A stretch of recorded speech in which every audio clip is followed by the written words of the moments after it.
네,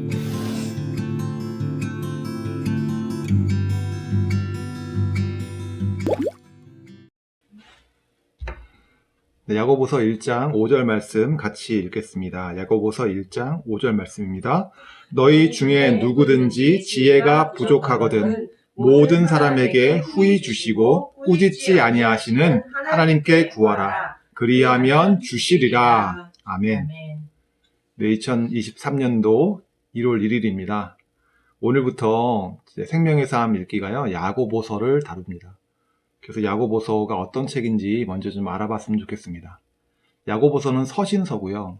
이제 서신서를 읽을 때는 저자가 누군지, 그리고 어떤 상황에서 누구한테 편지를 쓰는지 이걸 좀 살펴보는 게 좋습니다. 야고보서의 저자는 예수님의 친동생 야고보로 알려져 있고요. 예수님이 공생애를 시작하시면서 가족들을 떠난 거죠. 가정을 버리고 사역을 시작하셨어요.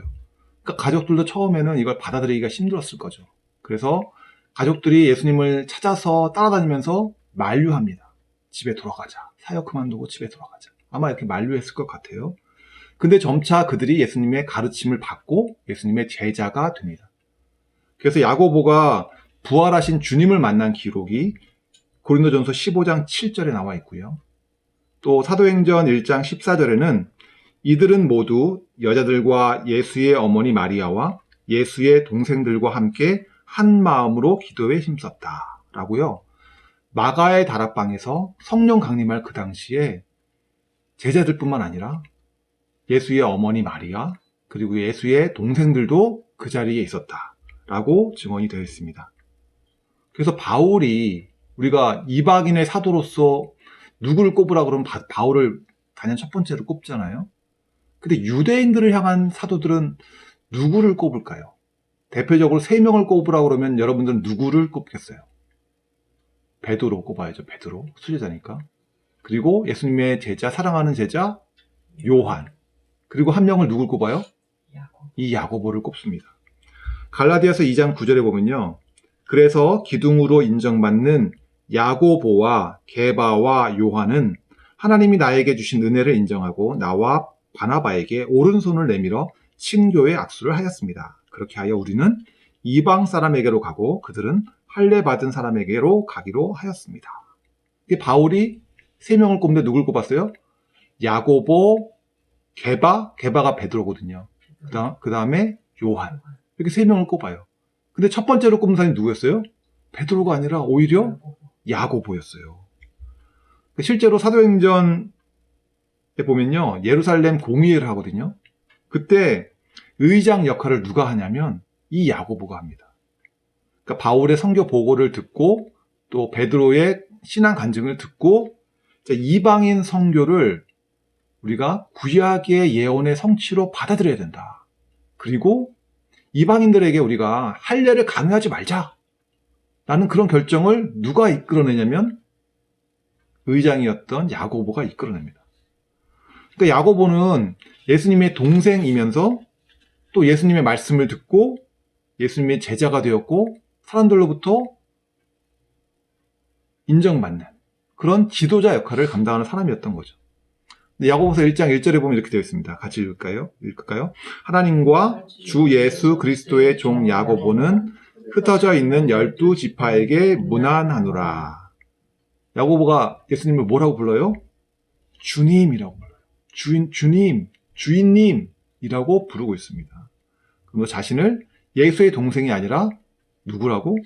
예수 그리스도의 종 야고보라고 자신을 소개하는 걸 알 수가 있어요. 과거에는요, 야고보서에 대해서 평가가 좀 부정적이었습니다. 그러니까 종교 개혁자 중에 유명한 그 마틴 루터가 야고보서를 조금 안 좋게 봤거든요. 마틴 루터는 믿음으로 구원을 받는다. 이거를 강조하는 바울을 강조하다 보니까 좀 행함을 중시하는 야고보서를 좀 중요하지 않게 봤어요. 부정적으로 봤어요. 근데 요즘에는 그렇지가 않습니다. 그러니까 믿음과 행함은 분리할 수가 없다. 바늘과 실처럼 믿음이 있으면 행함이 나타나야 된다라고 보는 입장이 요즘이에요. 그래서 바울과 야고보가 서로 상반된 주장을 하는 것도 아니다. 서로 다른 주제를 가지고 얘기하는 거다. 바울이 사람이 하나님 앞에서 어떻게 구원을 받습니까? 어떻게 의롭게 됩니까? 라는 질문에 오직 믿음으로 구원받는다. 믿음으로 의롭게 된다. 라고 답한 것처럼 야고보는 다른 질문에 답하고 있는 거다. 그러면 의롭게 된 사람은 어떻게 살아야 됩니까? 라는 질문에 하나님의 나라의 백성답게 살아야 된다라고 야고보는 얘기하고 있는 거다. 야고보서는요, 율법을 강조하는데요. 그냥 율법은 아니고요. 1장 22절에 보면은 자유롭게 하는 온전한 율법이라고 되어 있어요. 자유롭게 하는 온전한 율법이 뭘까요? 이건요, 예수님에 의해서 재해석된 율법을 말하는 겁니다. 결국 야고보서는 뭘 얘기하고 있냐면 하나님의 백성들은 예수님의 가르침을 따라 살아야 된다는 것을 강조하고 있는 겁니다. 야고보는 당시에 핍박받던 유대 기독교인들을 대상으로 야고보서를 쓰고 있습니다. 그러니까 유대 종교 지도자를 할 수 있는 대제사장이 예수님을 잡아서 십자가에 처형했잖아요. 예수님을 이단자 취급했잖아요. 그러니 예수를 믿고 따르는 사람들, 기독교인들은요, 소수일 수밖에 없었고요. 예수를 따른다는 것은요, 좁은 길을 가는 것과 마찬가지였습니다. 그러니까 어려움이 있을 수밖에 없었어요. 그런 유대 기독교인들 대상으로 야고보는 위로하고 도전하는 목적으로 이 야고보서를 쓴 거라고 보여집니다. 지금 한국에서도 마찬가지예요. 우리 기독교인들은 한국에서 다수가 아닙니다. 소수입니다. 그래서 세상의 가치관들, 거대한 파도처럼 우리에게 밀려들어요. 때로는 그 파도가 위협적으로 느껴지기도 하고, 또 어떤 때는 달콤한 유혹으로 느껴지기도 합니다. 세상은 이렇게 말합니다. 너 그렇게 살다가 세상에서 뒤처진다. 이렇게 위협하기도 하고요. 자, 이것 좀 봐봐라. 이거 얼마나 매력적이냐, 얼마나 멋지냐 하고 우리를 유혹하기도 합니다. 세상은 이렇게 우리를 위협도 하고 유혹도 하면서 다가오고 있습니다. 야고보서는 우리에게 지금도 말하고 있어요. 그런 것들에 순응하지 말아라. 좁은 길을 가라. 당시의 유대 기독교인들 뿐만 아니라 우리에게도 위로하며 도전하고 있습니다. 그 대표적인 세상의 가치관이요, 소비주의입니다. 당신의 소비가, 즉 당신의 소유가 당신을 말해주고 있다. 자동차 하차감이란 말 들어보셨어요? 승차감뿐만 아니라 요즘에 하차감이 중요하다 이런 말을 많이 해요. 내가 고급차를 타야 사람들이 날 알아준다는 거예요. 내가 능력 있는 사람이라는 거를, 내가 잘 나간다는 거를 누가 말해주는 거예요? 내가 소유한 내 자동차가 말해주고 있다. 그게 하차감이라는 거예요. 그러니까 타고 있는 차가 뭔지, 내가 들고 다니는 백이 뭔지, 그것이 그 사람을 판단하는 잣대가 되어준다. 이게 요즘에 세상이 말하는 것들이에요. 가르치는 것들이에요. 반면에 하나님 나라는 어떤가요? 하나님의 나라에서는요, 사람을 차별하지 않습니다. 이 사람이 공부를 많이 했냐? 재산을 많이 모았냐? 비싼 옷을 입냐? 비싼 차를 타냐? 이런 것으로 사람을 판단하지 않아요. 하나님 나라에서는요, 우리 모두는 하나님의 형상으로 창조된 존귀한 자들이에요. 근데 우리가 이거를 자꾸 잊어요. 자꾸 잊습니다. 우리가 누구라고요? 하나님의 형상으로 창조된 존귀한 자들. 하나님의 형상으로 창조된 존귀한 자들이라는 것을 우리가 잊지 말아야 됩니다. 하나님의 나라에서는요, 큰 자와 작은 자가 있어요. 큰 자가 작은 자를 지배하는 것이 아니라 큰 자가 작은 자를 섬기는 거예요.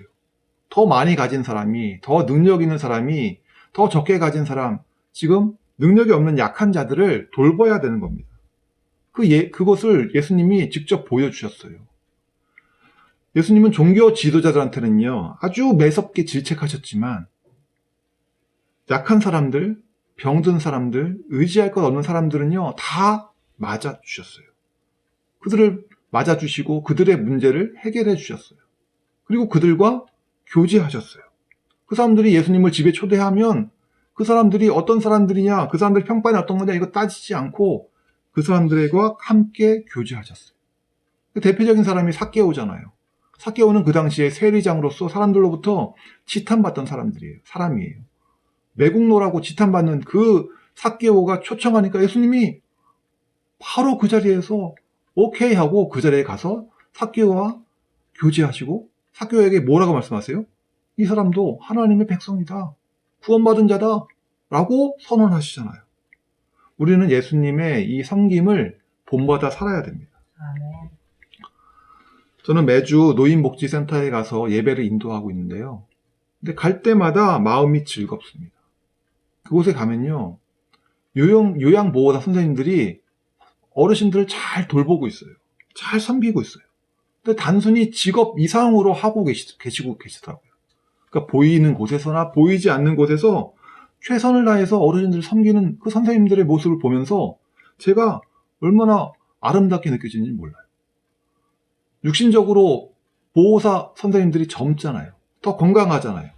이런 젊고 건강한 선생님들이 상대적으로 약한 어르신들을 섬기는 모습이 성경의 가르침과 일치한다고 생각하거든요. 그래서 저는 그 요양보호사 선생님들이 참 좋은 직업이다라고 생각하고요. 우리 선생님들이 긍지를 갖고 일했으면 좋겠다. 이런 생각을 늘 하고 있습니다. 또 그곳에 있는 어르신들 표정이요. 다들 좋으세요. 복지센터에는 큰 자, 작은 자가 있어요, 없어요? 없어요. 사람을 차별해요? 안 해요. 서열이 있어요? 아니요. 서열이 있으면요. 서열이 만약에 있는 곳에서는요. 친구가 될 수가 없어요. 친밀한 관계가 형성이 안 돼요. 그런 면에서 이 복지센터 안은요. 작은 천국 같아요. 돌봄이 있어요. 안전해요. 풍족해요. 근심이 없어요. 그리고 친밀한 교제가 있어요. 교제 속에서 치유가 있어요. 그래서 그곳에 가서 예배 드릴 때마다 저는 얼마나 은혜가 있는지 몰라요. 제가 그곳에서 어르신들과 함께 찬양할 때요. 제 마음이 막 이렇게 벅차오르는 것을 느껴요. 우리는 참 예배할 때 교회에 모여서 함께 우렁차게 힘차게 찬양할 때 이럴 때는요. 막 내게 은혜가 있는 것 같고요. 세상을 이겨낼 내가 힘이 있는 것 같고요. 그렇게 생각해요. 근데 예배를 마치고 세상에 다시 나오면요. 밖에 나오면요. 근데 또 이게 말처럼 쉽지가 않아요. 제가 한 번은 은행 가가지고 번호표를 뽑고선 기다리는데 그 남성 잡지가 있어가지고 남성 잡지를 이렇게 봤어요. 근데 잡지가 다 광고더라고요. 죄다 뭐 자동차 광고, 아니면 시계 광고 이런 것들이에요. 제가 지금 타는 자동차 문제 없어요. 불편함이 없어요. 또 제가 차는 시계 가볍고 좋아요. 가볍고 좋고 시간도 잘 맞고 뭐 불편한 게 없어요. 근데 잡지 안에 있는 광고들을 이렇게 보면요. 계속 보다 보니까 마음이 그곳에 자꾸 끌리는 거예요. 나도 이런 자동차를 타야지. 사람들이 인정해 줄 텐데. 내가 이렇게 비싼 시계를 차고 다녀야 사람들이 나를 대접해 줄 텐데. 이런 생각이 자꾸 나의 마음에 드는 거예요. 근데 문제는 뭔지 아세요? 내가 이런 거 살 형편이 안 된다는 거예요. 갖고 싶은 욕망은 막 이렇게 생기는데 가질 수가 없어요. 그럼 어때요? 내 마음의 평안이 깨어지고 내 기쁨이 사라지고 이런 두 마음 속에서 갈팡질팡하고 있는 나의 모습이 이리저리 바람에 밀려가지고 흔들리는 파도 같은 거예요. 내가 하나님 믿는 사람이고 목회자고 하지만 세상 속에서 살아가면서 세상의 그 큰 조류를 거슬러 가면서 하나님의 법을 따라 사는 게 이게 쉽지 않은 겁니다. 그래서 우리는요, 하나님의 도움이 필요한 거예요. 하나님의 지혜를 구해야 되는 겁니다. 야고보서 1장 5절은 이렇게 말하죠. 여러분 가운데 누구든지 지혜가 부족하거든 모든 사람에게 아낌없이 주시고 나무라지 않으시는 하나님께 구하십시오. 그리하면 받을 것입니다. 모든 사람에게 아낌없이 주시고 나무라지 않는 분이 누구예요? 하나님. 우리가 구하면 주시는 분이 누구예요? 하나님. 매일 세상의 유혹에 내 마음은 막 이리저리 흔들리고 그럼에도 하나님은 내가 지혜를 구하면 너 그것밖에 안 돼? 너 그것밖에 못해? 이렇게 나를 질책하지 않으시고 나무라지 않으시고 아낌없이 우리에게 하나님의 그 지혜를 우리에게 주시는 분이 바로 하나님이죠. 그래서 우리는 하나님께 지혜를 구해야 됩니다. 여러분들 송명희 씨 아시죠? 송명희 씨는 어려서 뇌성마비를 앓고 장애를 얻어서 항상 휠체어에 타고 다녀야 되는 사람이에요. 근데 이 사람이 하나님의 지혜를 경험하고 충만하게 받고 놀라운 일들을 해냈습니다. 책을 20여 권을 쓰고요. 강연회를 1,500여 회 했다고 해요. 그리고 작사를 100곡 이상 했다고 합니다. 송명희 씨도 한때는 하나님을 원망했대요. 하나님 나한테 왜 이러시냐고. 내 꼴이 이게 뭐냐고. 가난도 장애도 지긋지긋하다고. 이렇게 원망하는 게 당연한 거 아닌가요? 맞죠. 세상의 평가로는 저 사람은 장애인이고 가난한 집안의 사람인 거예요. 평생 누구의 도움을 받아서 살아야 되는 사람인 거예요. 비참한 인생인 거예요. 그렇지 않나요? 세상의 평가는 그래요. 맞아요. 송명희 씨는 하나님을 원망하는 게 맞습니다. 그런데 그 사람이 장애로 인해 가지고 내가 하나님을 알게 됐다는 거예요. 장애로 인해 가지고 내가 하나님을 깊이 만나 사귀게 됐다는 거예요. 그러고 보니 이제는 오히려 내게 장애를 주신 하나님께 감사하다는 거예요. 그러면서 하나님이 공평하신 분이다 하고 이 사람은 말하고 있습니다. 그래서 나 가진 재물 없으나라는 찬양이 있잖아요. 그걸 제가 한번 읽어볼게요. 나 가진 재물 없으나, 나 남이 가진 지식 없으나, 나 남에게 있는 건강 있지 않으나, 나 남이 없는 것 있으니, 나 남이 못 본 것을 보았고, 나 남이 듣지 못한 음성 들었고, 나 남이 받지 못한 사랑 받았고, 나 남이 모르는 것 깨달았네. 공평하신 하나님이 나 남이 가진 건 나 없지만 공평하신 하나님이 나 남이 없는 것 갖게 하셨네. 말씀을 통해서 하나님이 어떤 분인지 알고요. 또 하나님에게 내가 어떤 존재인지를 알게 되면 이게 얼마나 대단한 것인지, 하나님의 자녀가 된다는 게 얼마나 대단한 것인지 우리가 깨닫게 됩니다. 또 기도를 통해서 창조주 하나님과 내가 직접 교통한다는 것이 얼마나 영광스러운 것인지 몰라요. 하나님의 지혜를 통해서 우리는 세상의 것과 비교할 수 없는 하나님의 자녀됨의 특권, 그리고 하나님의 나라를 바라보며 살 수 있게 됩니다. 언젠가 우리는 다 하나님 앞에 설 날이 오겠죠. 그죠? 그때 하나님께서 나를 무엇으로 평가하실까요? 너 재산 얼마 모았니? 너 무슨 차 탔니? 하나님이 이러실까요? 아니죠. 내가 너에게 허락한 그 모든 것들을 가지고 다른 사람들을 얼마나 섬겼냐? 너 주변에 필요한 사람들, 도움이 필요한 사람들을 네가 얼마나 도와줬냐? 이런 것들로 내가 하나님께 평가받을 것입니다. 2022년도를 마무리하고 2023년도를 시작합니다. 새해 목표들은 세우셨나요? 계획들은 세우셨나요? 올해 내가 더 많이 가지려고 노력하고 있나요? 아니면 내게 주신 것에 감사하며 이것으로 이웃을 섬기려고 노력하고 있나요? 내가 더 높아지려고 노력하고 있나요? 아니면 내 주변에 있는 다른 사람들을 세워주려고 나는 노력하고 있나요? 내가 점점 예수님의 성품을 담아가고 있나요? 아니면 나이가 먹으면서 점점 고집만 세져가고 있나요? 내가 빨리빨리 뭔가를 이루려고 조바심을 갖고 살고는 있지 않나요? 저 스스로 돌아보고 있습니다. 오늘 말씀을 정리하겠습니다. 세상의 평가와 하나님의 평가는 다를 것입니다. 하나님 앞에 설 날을 생각하면서 올 한 해 하나님의 지혜를 구하며 내가 하나님의 백성답게 살겠습니다. 다짐하는 우리들 되시기를 바랍니다. 네, 기도하겠습니다. 하나님 인도라 하면서 세상의 가치관 속에서 흔들리며 허우적대고 있는 내 자신을 발견합니다. 하나님 도와주십시오. 하나님 은혜를 내려주십시오. 나를 붙들어 주시고 하나님의 지혜로 나를 충만케 채워주십시오. 2023년도 새해입니다. 새해에는 하나님이 나를 향한 뜻을 깨닫게 하시고 그 뜻을 향해 달려가는 우리 모두들 되게 하여 주시옵소서. 하나님의 지혜로 채워주시고 또 용기를 낼 수 있도록 우리에게 은혜를 더하여 주시옵소서. 감사하며 예수님의 이름으로 기도했습니다. 아멘.